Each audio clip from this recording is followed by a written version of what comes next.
Well, hello class. I'm very excited to be meeting with y'all again. I am really excited about the video lecture for this week just based on our class or course discussions. I really feel like this week we had a great time just going back and forth between talking about some of those ethical principles, what it's like to abide by the general ethical principles as well as the transformational ethical principles that are offered within Christian counseling. So before we get into that, I want to really quickly go over a couple brief things that we talked about this week that came more or less specifically from our Ivy textbook as well as CourseMate. You guys already know because you turned in the assignment about the informed consent that is actually a very important piece of counseling. Like I said in the video that outlines all the different assignments, this is definitely going to be one that you will want to keep kind of in your back pocket, not only for later in this course, but also because you will be using this as a counselor. When a client comes to me and is inquiring about beginning counseling, before they actually begin sessions with me, I have them fill out a fairly lengthy informed consent type of paper. There's policies and procedures and a questionnaire and all sorts of information that I gather from them, but essentially it is that informed consent. Now, I mentioned this in the video explaining the assignments, but I want to just make sure that I explain it again, and that is the limits of confidentiality that we have not only as therapists, but in this classroom. Of course, the things that you guys talk about in your video sessions with each other, or maybe it's over the phone or in person, those things are to be kept confidential. Because this is a classroom setting, of course you can share those things with me. Because I am the instructor and I'm facilitating this course, anything that is talked about in those assignments is also subject to being heard by me. So I could inquire of you or of a partner if there's anything that I'm concerned with in any of the papers. And they would, your partner would have freedom to share any concerns that they have also. But confidentiality essentially means that you are keeping the things that you talk about in your session between the two of you. There are 3 limits of confidentiality. I explain this to my clients also. Of course, if you were to ever report that you're planning on harming yourself or somebody else, that is a reason to involve an external party for support and help. I always tell my clients this. Of course, there's a difference between going, I could just kill him, and then actually having a plan to do so. So we do take those things into consideration. If there's ever any sort of abuse of a child that is a suspect or is actually admitted to and happening, that is also something that needs to be reported, and we bring in external support such as Child Protective Services. And then for the purposes of this class, it's not going to matter so much, but the other reason that we would have a limit in confidentiality is if for any reasons our records were ever subpoenaed in a court of law.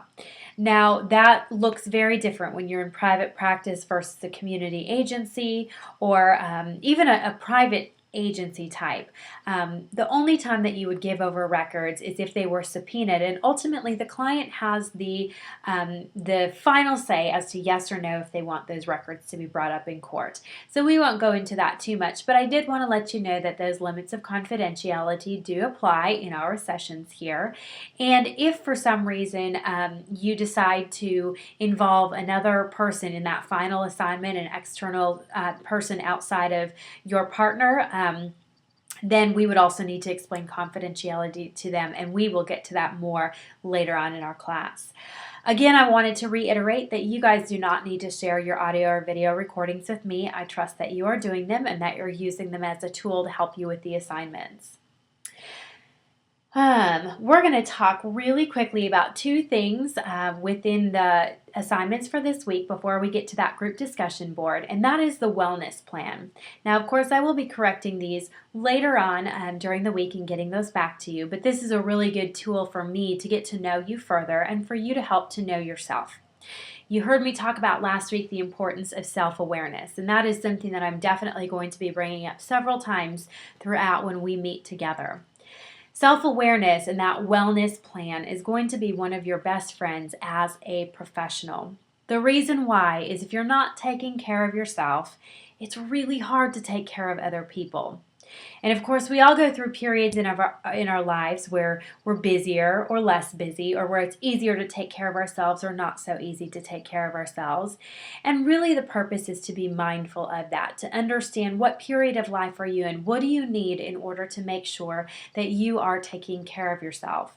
And of course, taking care of yourself can look like a variety of different things that are very unique to you. It could look like doing your own individualized therapy. It could look like taking a few hours every week to just be by yourself, not immersed in work and school and family and friends and all of those sorts of things, but just a time for personal reflection. That could be a daily thing too. It could be involving yourself with a support group or a small group or something like that. It could be exercising, being in some sort of a hobby type group, or just really, doing things that you like, that give you joy and are not something that are another task that you have to do, like work or cleaning or those sorts of things. So self-awareness and self-care is something that we're going to be very much aware of, and that I will continue to hammer home with you guys. So of course, as I have a chance to read through what you guys have written for me, that will be something that I'm looking for and being able to help you on as you continue looking forward to your professional career and taking care of yourself, both physically, emotionally, spiritually, relationally, socially, environmentally, and professionally. And really quickly on multicultural competence, because this was an area that the text and course mates spent a lot of time on. Of course, you've probably gathered that you are not going to be an expert on every single aspect of multicultural competence. But I wanted to just encourage you, because that whole topic can seem really, really daunting. Really, our purpose is just to, in a very simple sense, be aware of what cultural competence is, what the differences are. When we have clients who come from different cultures, different environments, different ethnicities, we don't need to be experts, we just need to be aware. We need to be willing to learn. I know that I have a client who is her whole entire family is from Lebanon, and she is the first of the family members that was actually born here in the United States. But she grew up speaking a couple different languages, being introduced to different Lebanese culture pieces. That she's visited Lebanon many times. My job as a therapist is not necessarily to become an expert on the Lebanese culture. But in order to engage with my client, it is important that I know some of those things. It's important that I know what the family structure looks like, so that I'm not presenting ideas to her that would go directly against what her family holds as valuable. Those are things that are really important.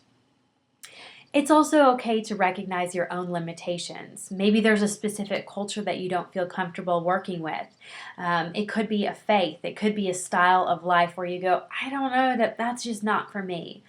It is okay to recognize your limitations, and when you see that, to refer out to somebody else who's maybe better equipped, or better able to handle that type of client. So that's okay.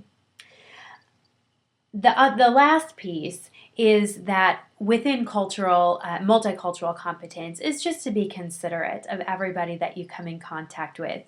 Whether we're a different skin color, have a different accent, or from a different part of the country or the world, we all have different things that make us unique. And so as a person, and then as a professional, my encouragement to you would really just be an invitation towards compassion and curiosity, and really just being open and being aware of what's going on around you and being present in the moment. We're going to stop here with this video, and then we're going to move on to the next video. Again, I'm trying to keep these about 10 minutes or less in length so that they don't take so long to download. But we'll be continuing with our group discussion board. Looking forward to next week, and I do have a resource that I will be offering you for this week.